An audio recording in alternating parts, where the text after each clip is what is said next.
भारत विभिन्नताओं और परंपराओं का देश। यहाँ की संस्कृति, यहाँ के त्योहार और यहाँ का व्यवहार ही हमारे देश को महान बनाता है। और इसलिए हम कहते भी हैं कि मेरा भारत महान। लेकिन इस महान भारत में शुरू से ही महिलाओं की स्थिति अच्छी नहीं रही है। भारत में महिलाएं शुरू से ही उत्पीड़न का शिकार होती रहीं। महिलाओं के ऊपर अनेक पाबंदियां थीं। महिलाओं को घर की चार दीवारी से बाहर निकलने नहीं दिया जाता था। लेकिन आज देश बदल रहा है, हमारा समाज बदल रहा है, सोच बदल रही है, रहन सहन बदल रहा है। भारत आज विकास के रथ पर सवार है, जिसमें महिलाओं की भागीदारी बड़ी भी है और बढ़ी भी है।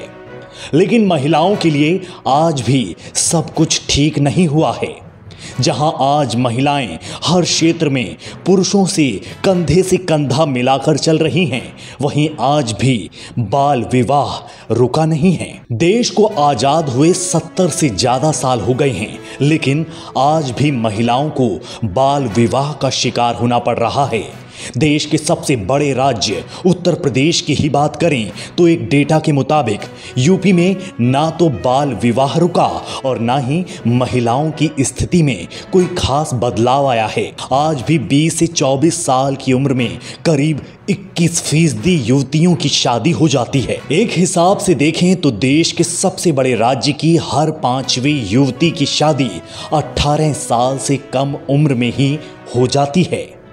अगर देखा जाए तो जैसे ही लड़की 12वीं पास करती है तो माँ बाप उसकी शादी कर देते हैं। इसमें एक बात ये भी है कि कुछ लड़कियां तो 12वीं भी नहीं कर पाती और बीच में ही उनकी पढ़ाई छुड़वा दी जाती है। इतना ही नहीं, आपको ये बात हैरान कर देगी कि यूपी में करीब 4% लड़कियां 15 से 19 साल की उम्र में ही मां बन जाती हैं। ये बात नेशनल फैमिली हेल्थ सर्वे में सामने आई है।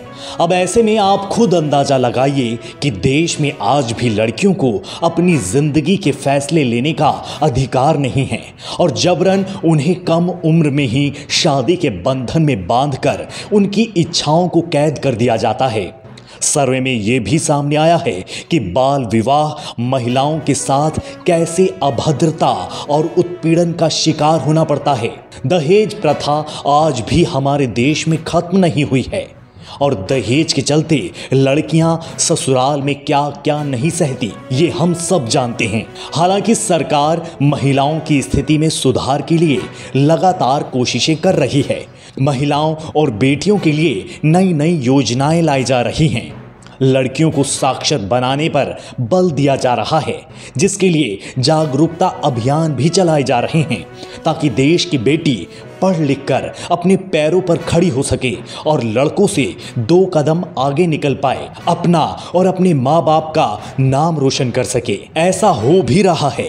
आज महिलाएं हर क्षेत्र में बढ़ चढ़कर हिस्सा ले रही हैं और पुरुषों को कड़ी टक्कर दे रही हैं।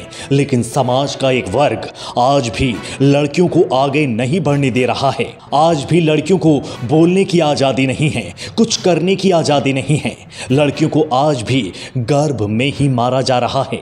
जिस दिन ये सब रुक जाएगा, उस दिन असल मायनों में हम महान भारत के महान नागरिक कहलाएंगे, क्योंकि सम्मान होती है महिलाएं, अभिमान होती है महिलाएं।